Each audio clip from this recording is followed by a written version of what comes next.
Vamos para a nossa aula de aconselhamento bíblico. Esta aula é importante aí para o nosso conhecimento. A primeira coisa é falar sobre os alvos do aconselhamento bíblico.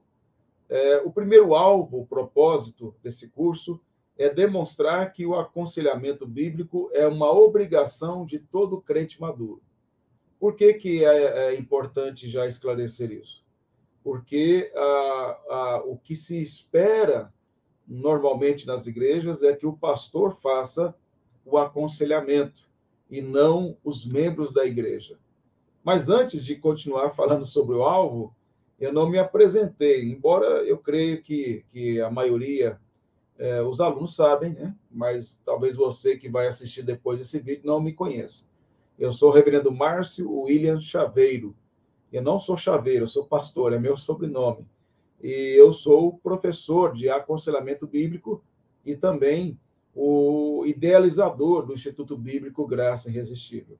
Então, é um prazer poder compartilhar com você um pouco de conhecimento que eu tenho adquirido nesta área. Já sou pastor aí há mais de 18 anos e tenho tido experiências nesta área de aconselhamento bíblico, além de estudar sobre o assunto. Não sou um especialista em aconselhamento bíblico, a minha área é mais de hermenêutica, de interpretação, exegese, porém, a base do aconselhamento é a Bíblia. Então, na verdade, eu tenho treinamento, sim, que é a interpretação do texto e a aplicação dele na teologia pastoral. E a própria experiência no dia a dia da igreja. Eu que já fui pastor em Mato Grosso, em Goiás, agora estou em Limeira, São Paulo. E, então, isso tudo nos ajuda a compreender um pouco mais.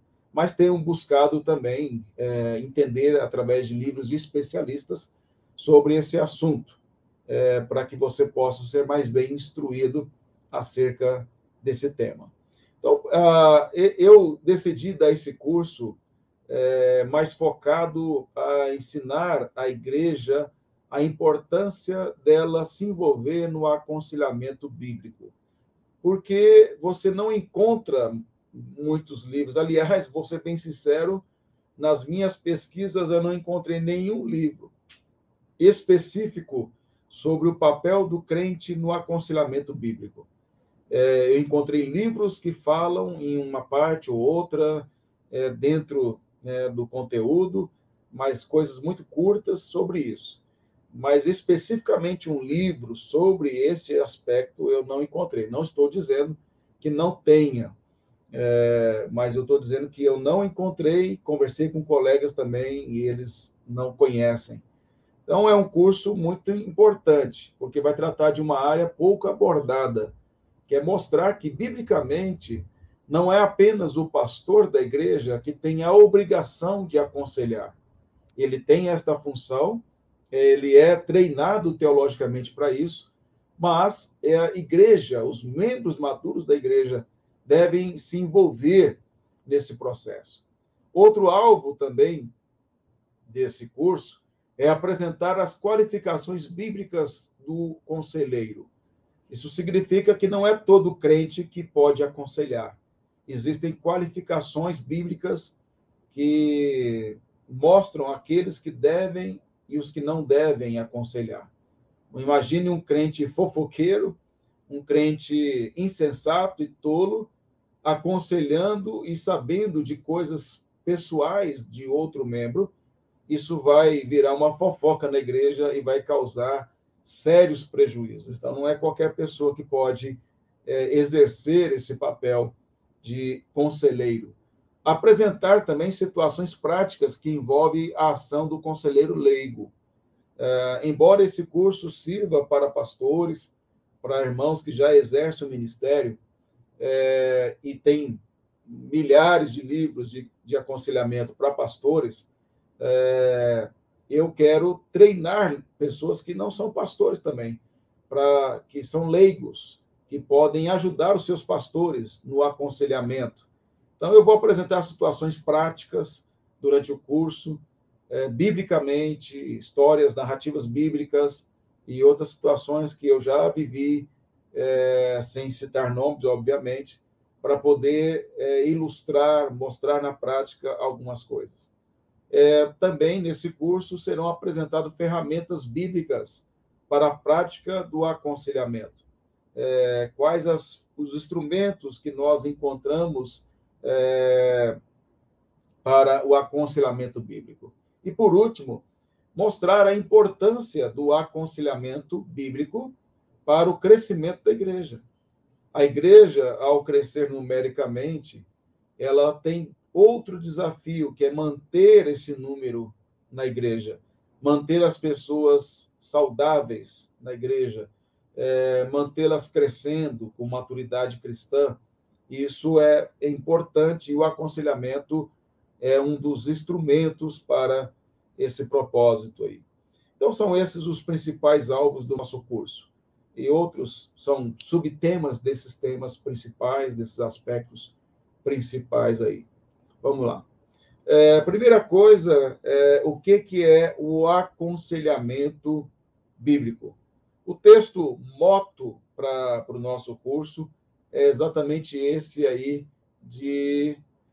o apóstolo Paulo fala em Colossenses, onde ele fala que habite ricamente em vós a palavra de Cristo, instruí-vos e aconselhai-vos mutuamente em toda a sabedoria. Colossenses 3,16. Até aqui. O apóstolo Paulo ele coloca que em nós deve habitar ricamente a palavra de Cristo. E ao habitar ricamente em nós a palavra de Cristo, Paulo diz que um dos resultados disso é que nós nos aconselhemos mutuamente. E ele não está falando aqui para pastores, ele está falando para a igreja, para os membros. Mais à frente, em outra aula, eu vou trabalhar esse texto e outros textos também, para que a gente possa entender melhor esses aspectos aí. Então, aqui já de imediato, nós já vemos que a Escritura, ela nos exorta, como crentes, a aconselhar, mas há um critério aí, que é estar cheio, habitado ricamente pela palavra de Cristo. Mas a pergunta é, né, o que é o aconselhamento bíblico? Antes de falar o que é aconselhamento bíblico, eu preciso dizer o que não é aconselhamento bíblico. É aquilo que na verdade, às vezes é entendido como sendo aconselhamento bíblico e não é. Aconselhamento bíblico não é terapia psicológica. Não confunda aconselhamento bíblico com terapias de psicólogos. Os pressupostos da psicologia, eles são completamente diferentes dos pressupostos apresentados pela Escritura. Então, o que nós devemos entender é que, se a base ou as primícias são diferentes, são antagônicas, os resultados e os métodos também serão diferentes. A base da psicologia, ela é humanista, é ateísta. Qual é o principal pensador que influencia uma das linhas da psicologia? É Freud. E Freud era um ateu, ele era um humanista, ele não cria na existência de Deus, ele não cria nem sequer na alma, na existência da alma. Tudo se resume à matéria, tudo se resume a esta realidade. Então, como que nós podemos utilizar pressupostos como estes para interpretar o homem, que é muito mais complexo do que a psicologia ou a ciência pode enxergar? A psicologia ou a ciência só enxerga até o cérebro, só consegue observar comportamentos, só consegue observar o externo. Eles não sabem e não entendem que existe algo muito além de cérebro, muito além de neurônios, muito além de hormônios, muito além de comportamentos, que é a alma. A alma, o corpo, na verdade, expressa o que nós somos, e o que nós somos é a nossa alma, o nosso ser. Se não fosse a nossa alma, seríamos apenas corpos, nada além disso. Isso que é a morte, é a separação temporária da alma do corpo. Então, quando nós olhamos para as terapias e para todo esse processo da psicologia, da psiquiatria, mais da psicologia nesse sentido, que tem os pressupostos contrários à palavra de Deus, para o cristão elas não vão resolver nada. Por quê?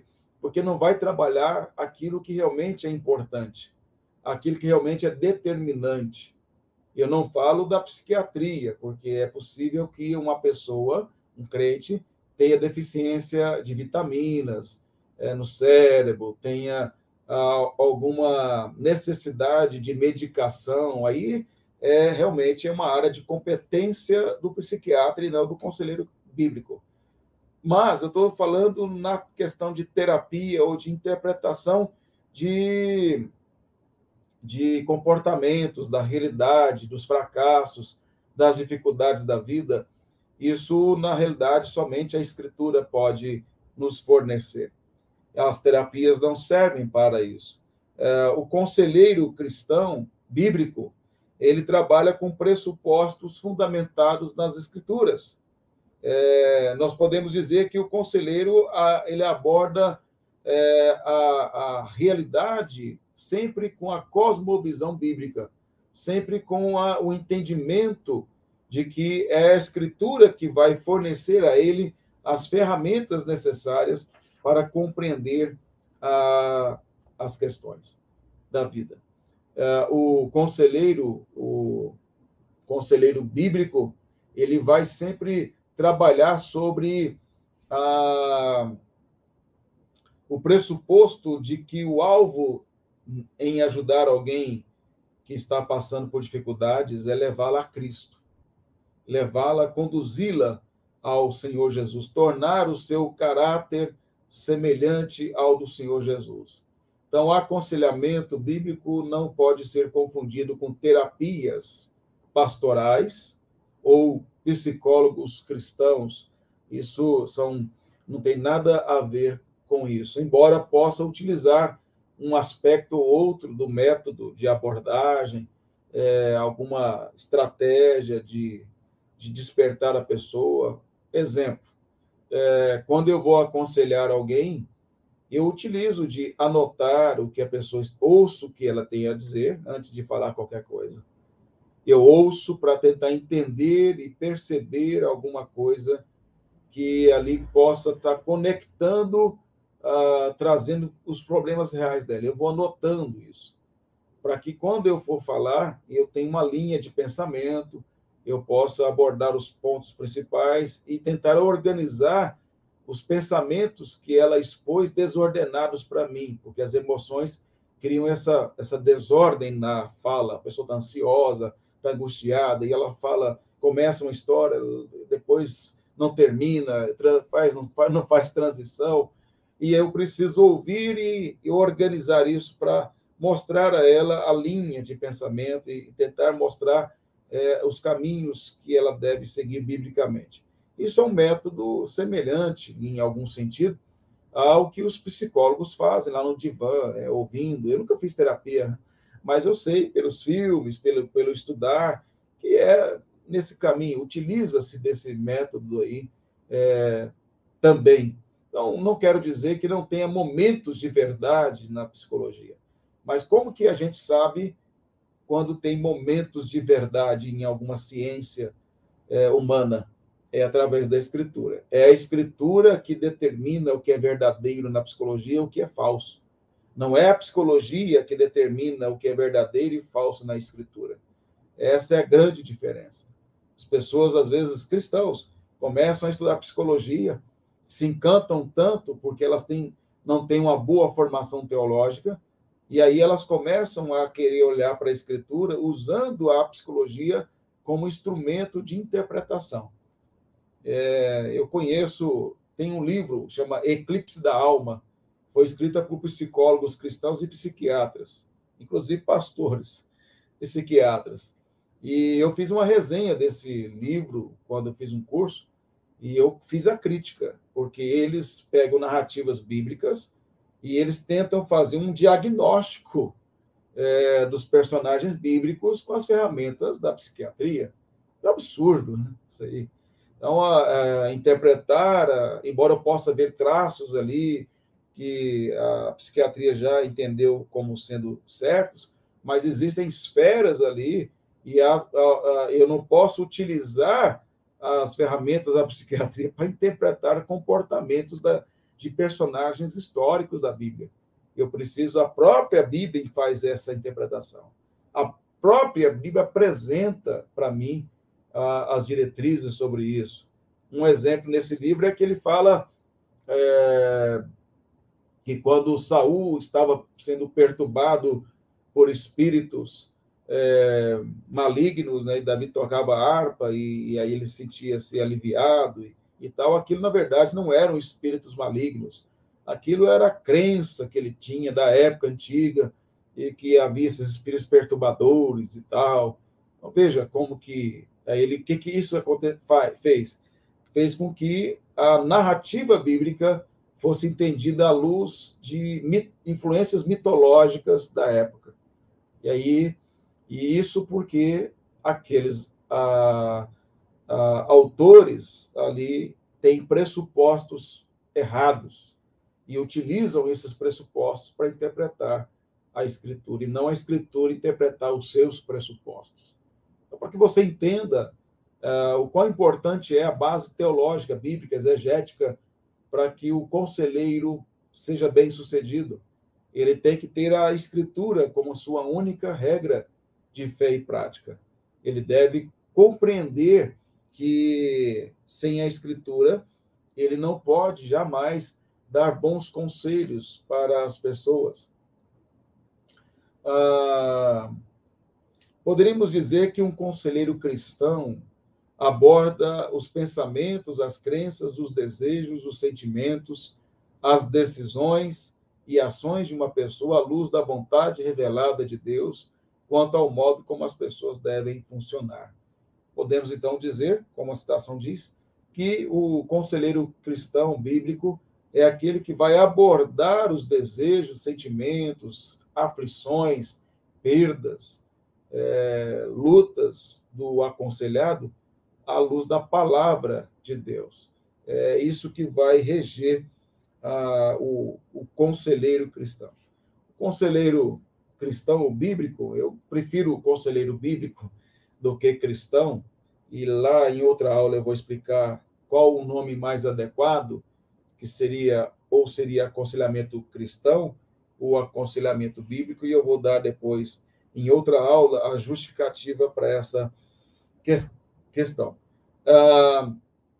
Como eu já disse um pouco aí, nós temos o alvo do conselheiro, que é levar a pessoa a Cristo. Isso ocorre porque Romanos 8, verso 28 e 29, Paulo diz que sabemos que todas as coisas cooperam para o bem daqueles que amam a Deus, daqueles que são chamados segundo o seu propósito. E aí, no verso 29, Paulo diz qual é esse propósito. Esse propósito é nos tornar semelhantes a Jesus. Sendo assim, meus irmãos, quando nós vamos aconselhar alguém da igreja, que pressupomos que é um cristão verdadeiro, nós temos que ter em mente que as coisas que estão acontecendo na vida dele, elas servem para educá-lo para ser igual a Cristo. É para formar, restaurar a imagem de Deus nele. É para transformá-lo à imagem de Cristo, dia a dia. Logo, as aflições, as perdas e as frustrações, vitórias e desânimos e angústias desse crente devem ser levados a ele para que ele possa compreender que estas coisas todas fazem parte da escola do Espírito Santo para promover na vida dele um crescimento espiritual. Não é para que ele seja bem-sucedido simplesmente na vida, para que ele possa ter vitórias na vida, para que ele seja um homem, uma mulher de sucesso, ou coisas desse tipo. O alvo principal é Cristo. Deus não está preocupado, primariamente, com a nossa felicidade transitória. Deus está preocupado em nos tornar eternamente iguais a Cristo. Esse é o propósito de Deus. Ainda que para isso ele nos permita passar por aflições, ainda que para que isso ocorra, ele nos permita perder pessoas, perder emprego, a ter doenças. Todas estas coisas fazem parte da escola do Espírito Santo.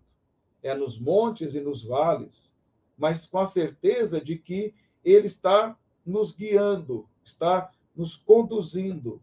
E o crente precisa compreender isso. O conselheiro, ao aconselhar alguém, precisa apresentar isso para que a pessoa possa entender. O reverendo Hernandes Dias Lopes, comentando sobre esta passagem de Romanos 8, verso 28 a 29, ele diz: a vida é feita de montes e vales, alegrias e lágrimas, prosperidade e perdas. Todas essas coisas cooperam para o nosso bem.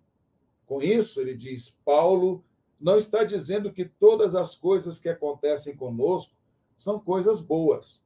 Ao contrário, afirma que mesmo que estas coisas sejam más, Deus a transformará em bênção, como José, em Gênesis 50, verso 20, interpretou que o que os irmãos dele havia feito era ruim, eles fizeram mal, mas Deus transformou isso em bênção, preservando muita gente para que daquela descendência de Jacó viesse posteriormente o Messias, que é Cristo. Mas continuando aqui o comentário de Hernandes Dias Lopes sobre esse texto, de Romanos 8, 28 e 29, ele diz: Paulo também não está dizendo que essas coisas se encaixam por si mesmas, como se a vida fosse um grande jogo de quebra-cabeça e as peças fossem sendo encaixadas por nossa iniciativa ou pela coincidência. A verdade é que Deus tece nossa vida como um mosaico. Ele escreve o poema da nossa vida, capítulo por capítulo, esculpindo em nós o caráter de Cristo. Muito feliz o reverendo Hernandes Dias Lopes, nesse comentário, em mostrar que Deus está tecendo a nossa vida como um mosaico, ele está bordando a nossa vida, ele está formando, é o tapeceiro, como aquela música cantada por Estênio Márcios. Linda música, vocês devem ouvir essa música, se não ouviram ainda. O tapeceiro.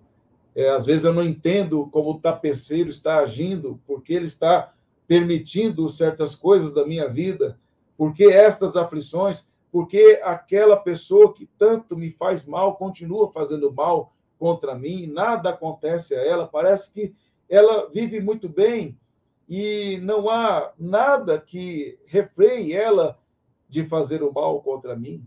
Há ciladas e ciladas sendo feitas contra mim. Nós podemos, às vezes, nos sentir exatamente como os salmistas sentiam diante das dificuldades que eles passavam, em que eles olhavam ao seu redor e eles não viam ali de imediato uma resposta de Deus para os seus problemas. Mas nós sabemos que todos eles receberam do Senhor o consolo e cresceram através disso, ao ponto que o salmista do Salmo 119 diz que foi bom ter passado por aflições, porque ele aprendeu a guardar os mandamentos do Senhor. Ou quando olhamos Paulo em Filipenses capítulo 4, no verso 10 ao 13, ele diz que ele aprendeu a estar contente em toda e qualquer situação, ele aprendeu a passar por humilhações, aprendeu a ser honrado, ele aprendeu com a pobreza, quando ele esteve pobre, e também com a abundância. E aí ele vai colocando essas situações adversas da vida para mostrar que ele aprendeu o contentamento. Agora, ele aprendeu o contentamento, ele diz no verso 3, porque tudo posso naquele que me fortalece. Quem o levou a aprender através das experiências da vida foi Cristo Jesus. Não era o próprio Paulo com a sua capacidade, Não foi algum método que alguém apresentou a ele para que ele pudesse interpretar as suas lutas, dificuldades. E Paulo, mas foi Cristo Jesus. E Paulo diz também que não é apenas na aflição que nós podemos aprender. Também nós devemos aprender quando tem abundância. Não é só quando somos humilhados que devemos aprender, mas também quando nós somos honrados. Por quê? Porque quando nós estamos em situação boa financeiramente, ou quando nós somos honrados demais pelas pessoas, nós podemos esquecer de Deus. Nós podemos nos apaixonar pela honraria, nos apaixonar pela abundância e não desejar o Senhor e a eternidade com Ele. E Deus não quer que nós nos apaixonemos por esse século. Ele não quer que nós achemos que a vida aqui a vida eterna é aqui, na verdade. Não. Ele quer que nós tenhamos sempre esse pensamento no nosso coração, na nossa mente, que o eterno propósito de Deus em nossa vida não é nos fazer pessoas ricas, mas é nos tornar santos. O propósito eterno de Deus é nos tornar iguais a Cristo. E, para isso, ele utiliza meios diferentes, de um para o outro, para abordar aspectos diferentes da nossa própria personalidade, que cada um de nós tem diferente do outro. Cada um de nós tem forças e fraquezas diferentes. E ele trabalha com situações diferentes para atacar, para aperfeiçoar pontos diferentes da nossa personalidade. É isso que o conselheiro bíblico deve ter em mente. É levar a Cristo aqueles que estão sendo ajudados. Mas se ele não for crente, pastor, o que eu faço? Se você vai aconselhar um não crente, a primeira coisa que você faz é evangelizá-lo. Ele precisa resolver o maior problema da vida dele. E o maior problema da vida dele não é o casamento, não é a sogra, não é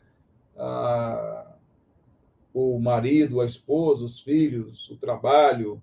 O maior problema, ou a doença, ou a perda, ou o luto, o maior problema que ele tem para resolver é a sua inimizade com Deus.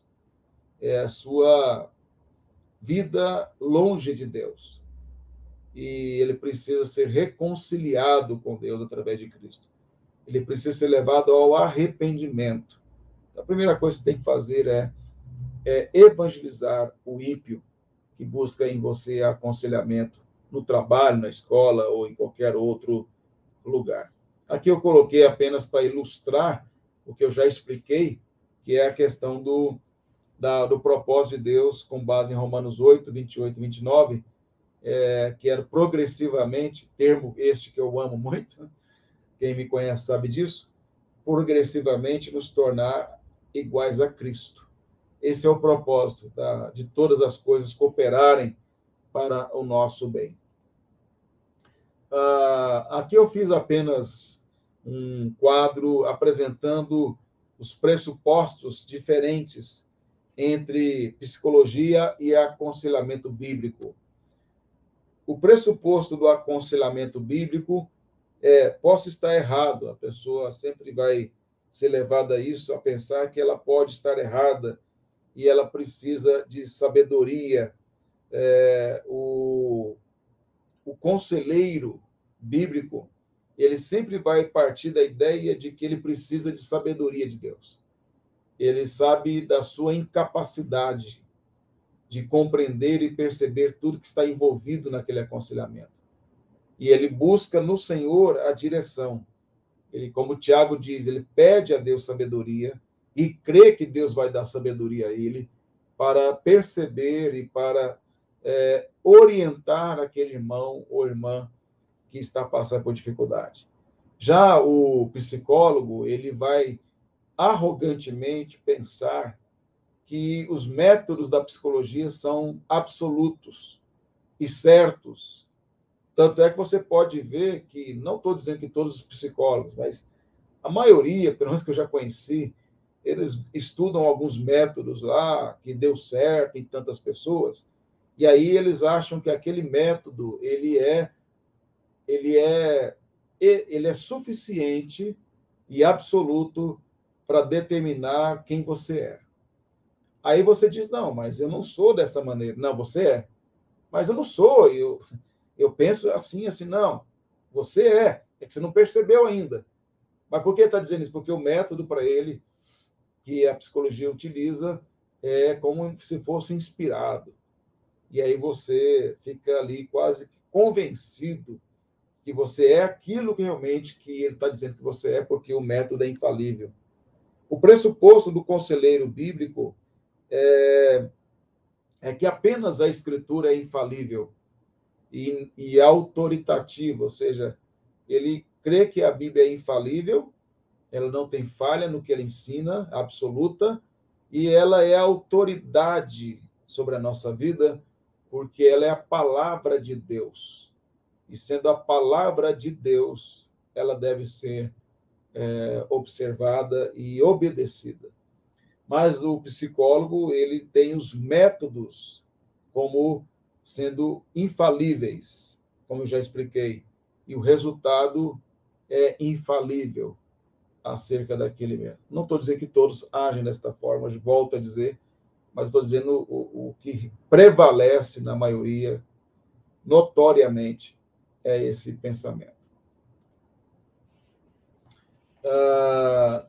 Uma outra coisa importante é que nós temos que parar com esta ideia de pensarmos que existe neutralidade no profissional, no cientista, no psicólogo, no psiquiatra, ou no pastor, ou no conselheiro bíblico. Não há neutralidade. Todos nós partimos com crenças já pré-fixadas no nosso coração, na nossa mente, para abordar qualquer coisa. Todos nós partimos com pressupostos já formados. No caso do psicólogo, ele vai partir com o pressuposto da psicologia, daquilo que ele estudou, daquilo que ele acredita que é verdade a partir do curso que ele fez. E vai carregar também as suas percepções, os seus pressupostos formados a partir dele mesmo, da sua personalidade, por mais que ele tente ficar neutro. O conselheiro bíblico, vou trazer aqui para o pastor, ele também vai partir com pressupostos, mas ele deve partir com o pressuposto da Bíblia. Ele vai partir com qual pressuposto? De que a Bíblia é inspirada por Deus e ela é útil para o ensino, para a repreensão, educação, e ensino, repreensão e correção e educação na justiça. Ele entende que a Escritura, o Evangelho é suficiente. Isso é um pressuposto. Mas só que o pressuposto dele é formado pela própria Escritura. O pressuposto do psicólogo não cristão, não bíblico, é a psicologia, é Freud, principalmente.